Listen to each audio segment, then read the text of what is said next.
Hello, I am Kevin Neville. I am the new NextGen Director here at Elam Fellowship, and we just wanted to shoot a little video to get to know me a little bit better. So we're going to play a little game. I'm supposed to pick out questions from this board. I have no idea what's in here, so let's get started.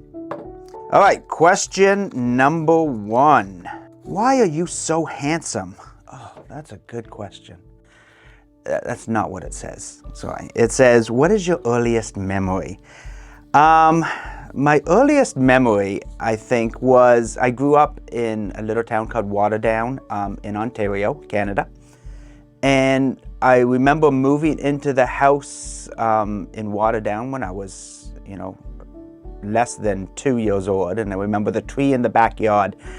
We had a big pine tree in the backyard that was just baby then, but grew up with me. And so it's kind of the same age as me. And that's my earliest memory. Okay, question number 2. What do you order when you go out for coffee? That's a loaded question. I, being Canadian, am a Tim Hortons snob. I love Tim Hortons.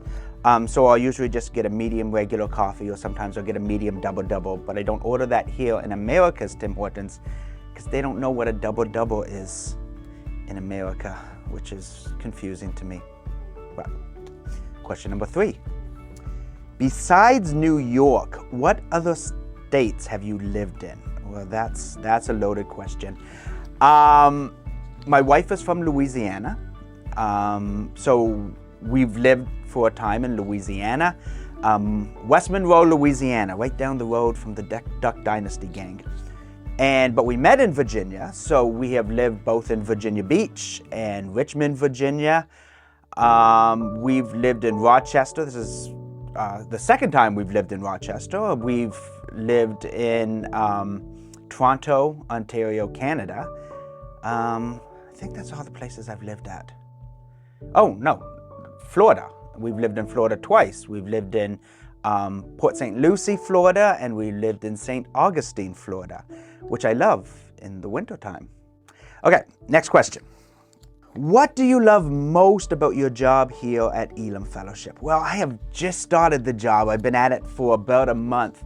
But one thing, presently what I love is they let me set up my own office, and I'm a bit of an office snob, so I brought in my own stuff. But I had a lot of fun setting that up and getting ready for what we're going to do in the future, which is going to be a lot of podcasts and a lot of content that we'll be able to share with you guys as we're really building the tribe and the community. And I just love the idea of the potential of this NextGen Director position, in that it will be inheriting what the youth position was, but expanding it. So we are going to continue to reach out to the youth pastors, but we'll even more. We want to reach out to the children's pastors and the middle school pastors and really build the community from those who minister in the church from birth all the way through young adults. But even more, we want to look out for those young leaders coming in to say, hey, there's a seat at the table for you, and we want you to be part of that. So the potential of this is going to be exciting, but it's already fun just sitting in and getting to know everybody here at Elam Fellowship. If you were to write a book, what would it be about? Well, that's a dangerous question to ask me, because I am writing a book. And it is one of the things that I'm most passionate about. I've been working on the book for almost 3 years now, and it's a book on the kingdom of God, and it's called Jesus Land. And the premise is kind of looking at the modern Western church, looking at the early church, looking at revivals through the years, but really going back to look at the centricity of Jesus and saying, how are we called as the church in America to live in the kingdom of God? And where are we in relation to this immigration process of the kingdom of God? So keep an eye out for that, Jesus Land, coming not soon to a bookstore to you. Question number, who knows? Where did you go to school? It'd be easier to answer, where did I not go to school? I'm a bit of a school nerd. My wife and I just love being students. So I did my high school at a Christian school in Toronto, Canada, Queensway Christian School and Oakville Christian School. And then when I graduated there, God called me to Lima, New York, of all the weird places to go, where I attended Elam.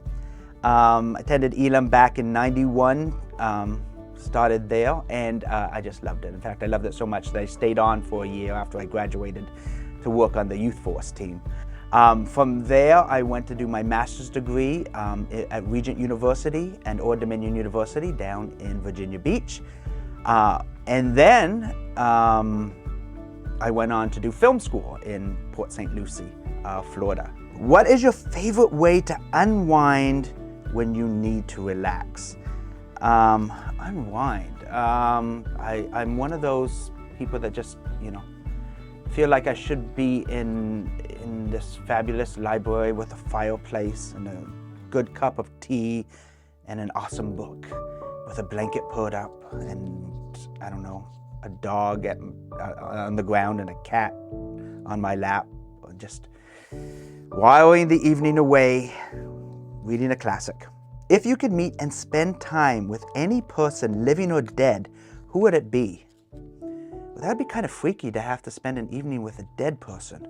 But, oh no, I don't know, I need to think about this one. I think I've been doing a lot of research lately, and just on the revivals that took place here in the Rochester and the burnt out district here of upstate New York. And so Charles Finney has been somebody that has been really, on my mind and looking to spend a lot of time just even talking to him about the Second Great Awakening. But even going back to one of my heroes of the faith, Count Zinzendorf, who was sort of responsible for the Moravian prayer meeting, the 100-year prayer meeting. And from that spurred, the modern mission movement and the First Great Awakening revival, which of course led to the Second Great Awakening revival. So those are two revivalists that I would just really love to sit down and talk to. A book that I've been reading lately is on the Duncan sisters, who I work at a church called Bethel Christian Fellowship, downtown Rochester. I'm the family pastor there, as well as the NextGen Director here. And the one thing that we have in common, both at Bethel and at Elam, is the Duncan sisters as the foundation. And from the Duncan sisters came Elam and came Ivan Q. Spencer and also Bethel Church. So I've been reading a lot about them. I'd love to sit down with them and just kind of talk about what it was like at the turn of the century in Rochester. What do you like on top of your pizza? A giant steak, because I don't really love pizza that much. What was the last book you read? The book that I'm presently reading is Intentional Churches, and then of course one on the Duncan sisters, and I'm loving them both. But one of the ones that really I've been rereading is a book by Kayla Dweck called Mindset. And it's talking about the growth mindset versus the fixed mindset, and how we're really geared, our brain is really geared for that growth mindset. But in the Bible, we just call it humility and pride, and how it affects us. So it was a fascinating book to read. Okay, last question. Got to pick the best one here that will tell you everything you need to know about me. What is something you have that is of sentimental value? That is an excellent question. I am actually, one of the things I love doing is I have two friends, one of my former roommates from Elam, and we section hike the Appalachian Trail every year. So we kind of pick up where we left off. And about 10 years ago, his mother gave us hiking sticks. And nice carved out of wood, and we've named our hiking sticks. I had a dog that passed away, so a number of years ago, so I put his leash on it and I called it Aquila.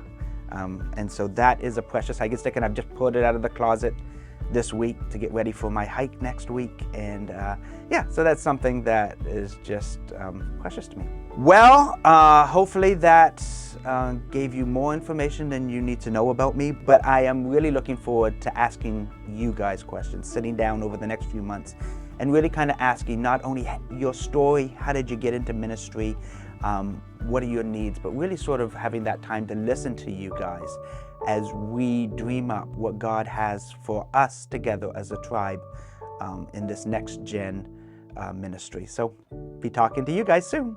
God bless.